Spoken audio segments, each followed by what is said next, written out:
अध्याय -2 वर्ण विचार एवं अक्षरिक खंड।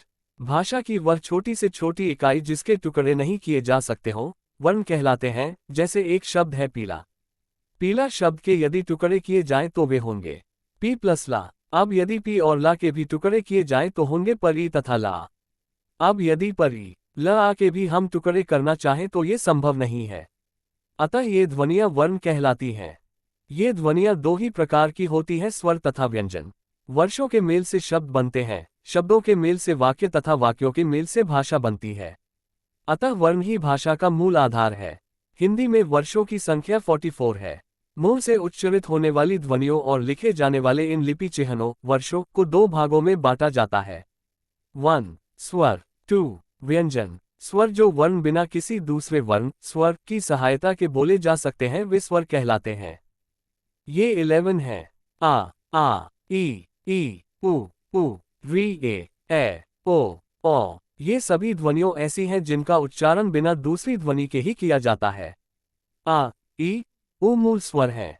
ये ह्रस्व स्वर हैं क्योंकि इनके उच्चारण में दीर्घ स्वरों से कम समय लगता है। री का हिंदी में शुद्ध प्रयोग नहीं होने के कारण री ई के उच्चारण के रूप में प्रयुक्त होने लगा है। केवल ऋतु, ऋषि, ऋण आदि कुछ शब्दों के लेखन में ही इसका प्रयोग मिलता है। इसका उच्चारण री र प्लस ई होता है। स्वर के भेद। 1. ह्रस्व। 2. दीर्घ। 1. ह्रस्व स्वर जिन स्वरों के उच्चारण में अपेक्षाकृत कम समय लगता है वे ह्रस्व स्वर कहलाते हैं।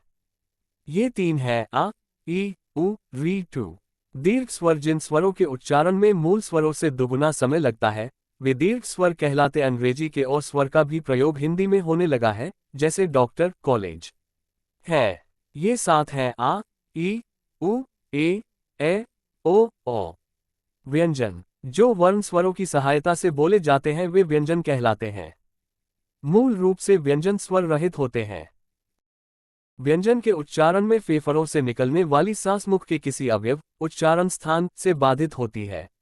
जब हम किसी वर्ण का उच्चारण करते हैं तो वह किसी स्वर की सहायता से ही उच्चारित होगा। जैसे प का उच्चारण करने पर अ की सहायता से उच्चारित होगा। हल चिन्ह व्यंजन के स्वर रहित होने का परिचायक है। स्वर रहित व्यंजन के साथ हलु का चिन्ह लगाया जाता है या फिर खड़ी पाई वाले व्यंजन चिन्हों की खड़ी पाई हटा दी जाती है। उसके अर्ध रूप का प्रयोग किया जाता है, जैसे अपराहन, पाठ्य, विद्या, पट्टा आदि। हिंदी व्यंजन निम्नानुसार है कर खज्ञ च छ ज झन्य द द द डू द दून त 55 न पर फ व भम य र ल व श पर सहा। स्वर युक्त व्यंजन व उनका वर्गीकरण। आ उच्चारण स्थान के आधार पर। वर्ग व्यंजन। क वर्ग ओ खग अग तथा विसघा। च वर्ग ई च छ ज झ येश। ट वर्ग ट ठ ड ध न ऋप। त वर्ग त थ द ध न लस। प वर्ग पफ चभम ऊ। ए ओ। उच्चारण स्थान। कंठ, तालु, दांत, नाम ध्वनि, कंठ्य, तालव्य, मूर्धन्य, दंत्य, ओष्ठ, ओष्ठ्य, कंठ व तालु, कव्य तालव्य, दंतोष्ठ्य, दांत व ओष्ठ, कंठ व ओष्ठ, कंठोष्ठ्य। नासिक्य व्यंजन अग, न्य, अन, न, मर इनका उच्चारण नासिका के साथ क्रमशः कंठ, तालु, मूर्धा, दांत तथा ओष्ठ के स्पर्श से होता है, अतः इन्हें नासिक्य व्यंजन कहते हैं। अंतस्थ व्यंजन य, र, ल, व। ऊष्म व्यंजन श सह इन वर्षों का उच्चारण स्थान के साथ प्रश्वास वायु छोड़ने वाली सांस के घर्षण से होता है।